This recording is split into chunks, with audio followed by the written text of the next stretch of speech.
Hi అండి. అందరికీ నమస్కారం. Welcome to my channel. ఈ వీడియోలో ఇప్పటి నుంచి స్వచ్ఛందంగా పదవి విరమణ తీసుకున్నవారు అంటే వీఆర్ఎస్ వాలంటరీ రిటైర్మెంట్ స్కీమ్ తీసుకున్న పెన్షనర్లకు కూడా నోషనల్ ఇంక్రిమెంట్స్ అమలు. సో, దీనికి సంబంధించిన పూర్తి వివరాలైతే వీడియోలో తెలుసుకుందాము. వీడియో అయితే ఎక్కడ గాని స్కిప్ చేయకుండా ఎండ్ వరకు చూసేయండి. అప్పుడే ఇన్ఫర్మేషన్ పూర్తిగా అర్థమవుతుంది. అలాగే వీడియో చూస్తున్న ప్రతి ఒక్కరు వీడియోకైతే లైక్ చేయండి ఫ్రెండ్స్. ఈ వీడియోని తోటి మిత్రులతో అయితే షేర్ చేయండి.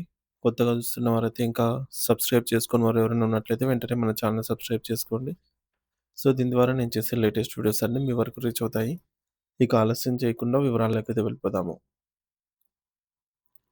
ఫ్రెండ్స్, ఇక విషయానికొచ్చినట్టయితే ప్రభుత్వ ఉద్యోగుల పదవీ విరమణ సమయంలో అత్యంత కీలకమైన మరియు అనేక ఏళ్లుగా న్యాయపరమైన వివాదాలకు కారణమవుతున్న నోషనల్ ఇంక్రిమెంట్ మంజూరు విషయంలో ప్రస్తుతం చోటు చేసుకున్న పరిణామాలను మనం చాలా వివరంగా అయితే చర్చించుకోవాలి.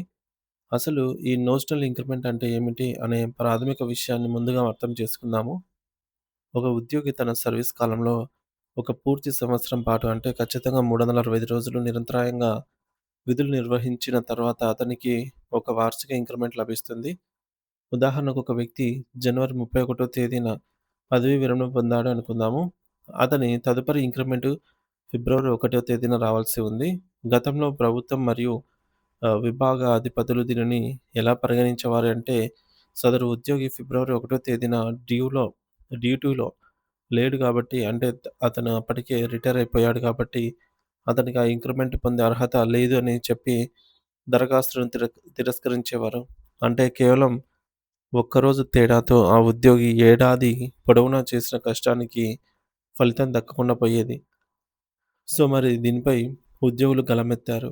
మేము ఫిబ్రవరి 1న డ్యూటీలో లేకపోవచ్చు కానీ, ఆ ఇంక్రిమెంట్ పొందడానికి కావాల్సిన 365 రోజుల అర్హత సర్వీస్‌ను మేము జనవరి 31 నాటికే పూర్తి చేశాము కదా! అని వారు న్యాయస్థానాలను ఆశ్రయించారు.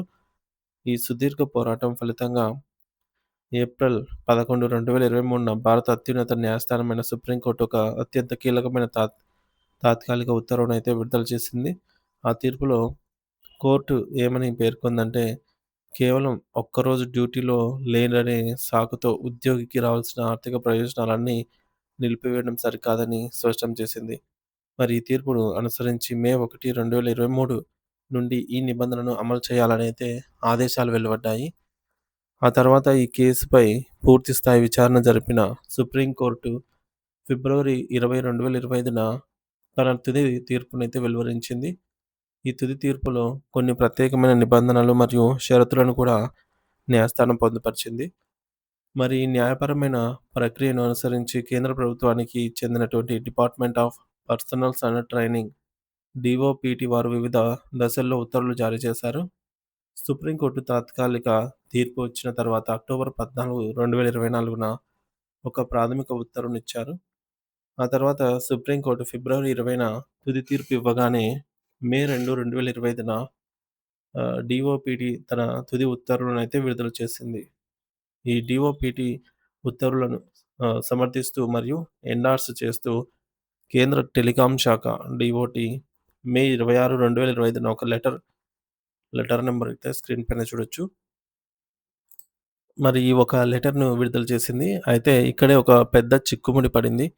ఈ ఉత్తర్వులలో డిఓటి ఏమని పేర్కొందంటే, ఈ నోషనల్ ఇంక్రిమెంట్ సౌకర్యం కేవలం 60 ఏళ్లు నిండిన సాధారణ పదవీ విరమణ పొందిన వారికి మాత్రమే ప్రస్తుతానికి వర్తిస్తుందని చెప్పింది. మరి వీఆర్ఎస్ తీసుకున్న బీఎస్ఎన్ఎల్ ఉద్యోగుల పరిస్థితి ఏంటి అంటే ప్రశ్న తలెత్తగా, వారికి సంబంధించి ప్రత్యేకమైన ఉత్తర్వులు విడిగా జారీ చేస్తామని అప్పట్లో పేర్కొన్నారు. కానీ మే 2, 2025 నుండి ఇప్పటి వరకు వీఆర్ఎస్ ఉద్యోగులకు సంబంధించి ఎటువంటి ప్రత్యేక ఉత్తర్వులు వెలువడలేదు. మరి దీనివల్ల వేలాది మంది మాజీ ఉద్యోగులు తీవ్ర ఆందోళనకు గురవుతున్నారు.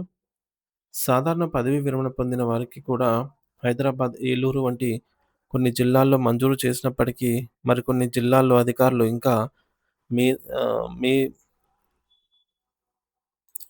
దీనిని అమలు చేయటం లేదు. సో, ఈ అన్యాయాన్ని ప్రశ్నిస్తూ బీఎస్ఎన్ఎల్, వీఆర్ఎస్ ఉద్యోగులు కొందరు న్యూఢిల్లీలోని సెంట్రల్ అడ్మినిస్ట్రేటివ్ ట్రిబ్యునల్ క్యాట్‌ను ఆశ్రయించారు. సో, అక్కడ కేస్ నంబర్ చూడొచ్చు. వారు తమ పిటిషన్‌లో ఏమని వాదించారంటే, మేము సెప్టెంబర్ 31, 2020న వీఆర్ఎస్ ద్వారా రిటైర్ అయ్యాము. మాకు రావాల్సిన నోషనల్ ఇంక్రిమెంట్స్‌ను 2021లో రిజెక్ట్ చేశారు. ఇది ఎంతవరకు న్యాయం అని ప్రశ్నించారు. వారు రాజేంద్ర కుమార్ శర్మ అనే అకౌంట్స్ ఆఫీసర్ కేసును ఉదాహరణగా అయితే చూపారు. ఆయనకు ఏప్రిల్ 7, 2024న డీఓటీనే స్వయంగా నోషనల్ ఇంక్రిమెంట్ మంజూరు చేసింది. ఒక వీఆర్ఎస్ ఉద్యోగికి ఇచ్చి మిగిలిన వారికి నిరాకరించడం వివక్ష అవుతుందని వారు వాదించారు. మరి దీనిపై డీఓటీ స్పందిస్తూ రాజేంద్ర కుమార్ శర్మ కేసులో కోర్టు ధిక్కరణ చర్యలకు భయపడి మాత్రమే ఆ ఒక్కరికి ఇచ్చామని, దాన్ని అందరికీ వర్తింపచేయలేమని వింత వాదన అయితే తెరపైకి తెచ్చింది. అలాగే మహారాష్ట్ర ఫైనాన్స్ కార్పొరేషన్ కేసును ఉదాహరణగా చూపుతూ వీఆర్ఎస్ వాళ్లకు ఇవ్వాల్సిన అవసరం లేదని వాదించింది. అయితే కర్ణాటక ఎలక్ట్రిసిటీ ట్రాన్స్‌ఫర్మేషన్ కార్పొరేషన్ కేసులో సుప్రీంకోర్టు మే 19, 2023న ఇచ్చిన తీర్పును ఉద్యోగుల తరపున న్యాయవాదులు గట్టిగా గుర్తు చేశారు. మరి ఆ కేసులో కూడా వీఆర్ఎస్ తీసుకున్న వారికే నోషనల్ ఇంక్రిమెంట్ మంజూరు చేయాలనైతే కోర్టు చెప్పింది. ఈ వాదనను విన్న క్యాట్ ట్రిబ్యునల్ ఒకే రకమైన సర్వీస్ కండిషన్స్ ఉన్నప్పుడు ఒకరికిచ్చి మరొకరికి ఇవ్వను అనటం రాజ్యాంగ విరుద్ధమని వ్యాఖ్యానిస్తూ 2 నెలలలోపు వీఆర్ఎస్ ఉద్యోగులకు కూడా నోషనల్ ఇంక్రిమెంట్ మంజూరు చేయాలనైతే ఆదేశించింది. ట్రిబ్యునల్ ఇచ్చిన ఈ తీర్పును సవాలు చేస్తూ డీఓటీ ఢిల్లీ హైకోర్టును ఆశ్రయించింది. అయితే 2 రోజుల క్రితమే ఢిల్లీ హైకోర్టు ఈ కేసులో ఒక సంచలన తీర్పునైతే వెలువరించింది. హైకోర్టు డీఓటీ వాదనను పూర్తిగా త్రోసిపుచ్చింది. కోర్టు కొన్ని కీలకమైన ప్రశ్నలనైతే అడిగింది. ఉద్యోగి వీఆర్ఎస్ తీసుకునే సమయంలో ఇక మీదట వచ్చే ఇంక్రిమెంట్‌లను నేను వదులుకుంటున్నాను అని ఏదైనా రాసిచ్చారా? లేక మీరు వీఆర్ఎస్ ఇచ్చేటప్పుడు ఇంక్రిమెంట్‌లను ఇవ్వమని కండిషన్ పెట్టారా? అని ప్రశ్నించింది. మరి దీనికి డీఓటీ నుంచి లేదు అనే సమాధానమే వచ్చింది అన్నమాట. సో, అప్పుడు కోర్టు ఏమని వ్యాఖ్యానించిందంటే, ఒక ఉద్యోగి 365 రోజులు పూర్తి స్థాయిలో విధులు నిర్వర్తించిన తర్వాత అతను ఏ రూపంలో రిటైర్ అయినా ఆ సర్వీస్‌కు తగిన ప్రతిఫలం, ఇంక్రిమెంట్ పొందడానికి పూర్తి అర్హత కలిగి ఉంటారని తేల్చి చెప్పింది. ఇక అదేవిధంగా వీఆర్ఎస్ తీసుకున్న వారు తమ భవిష్యత్ ప్రయోజనాలను వదులుకుంటామని ఎక్కడా రాసివ్వలేదు కాబట్టి వారికి నోషనల్ ఇంక్రిమెంట్ నిరాకరించడం చట్టరీత్యా చెల్లదని ఢిల్లీ హైకోర్టు స్పష్టం చేస్తూ డీఓటీ అప్పీల్‌ను కొట్టివేసింది. ఈ తీర్పు ఇప్పుడు వేలాది మంది వీఆర్ఎస్ పెన్షనర్లకు ఒక గొప్ప ఊరటనిస్తోంది. అయితే ఇప్పుడు అందరి ముందున్న సందేహం ఏమిటంటే, ఈ తీర్పు తర్వాత డీఓటీ ఎలా స్పందిస్తుంది? వారు మళ్ళీ సుప్రీం కోర్టుకు వెళ్తారా? లేక హైకోర్టు తీర్పుని గౌరవించి అందరికీ వర్తించేలా ఉత్తర్వులు ఇస్తారా? అనేది వేచి చూడాలి. గతంలో ఇటువంటి కేసుల్లో సుప్రీం కోర్టు ఉద్యోగులకే అనుకూలంగా తీర్పులు ఇచ్చిన నేపథ్యంలో ఉంది కాబట్టి, ఇక డీఓటీ అప్పీల్‌కు వెళ్ళినా గెలిచే అవకాశాలు చాలా తక్కువగానే ఉన్నాయి. ప్రస్తుతానికి ఉద్యోగులు తమ రిప్రజెంటేషన్స్‌ను ఇవ్వడానికి సిద్ధంగా ఉన్నప్పటికీ, డీఓటీ నుండి అధికారిక స్పందన లేదా కొత్త గైడ్‌లైన్స్ వచ్చే వరకు వేచి ఉండటం మంచిదని నిపుణులు సూచిస్తున్నారు. మరి నోషనల్ ఇంక్రిమెంట్ మంజూరు జరగకపోతే పెన్షనర్లు నెలవారీ పెన్షన్‌లో మరియు అరియర్స్‌లో గణనీయమైన మార్పు వచ్చే అవకాశం ఉంది.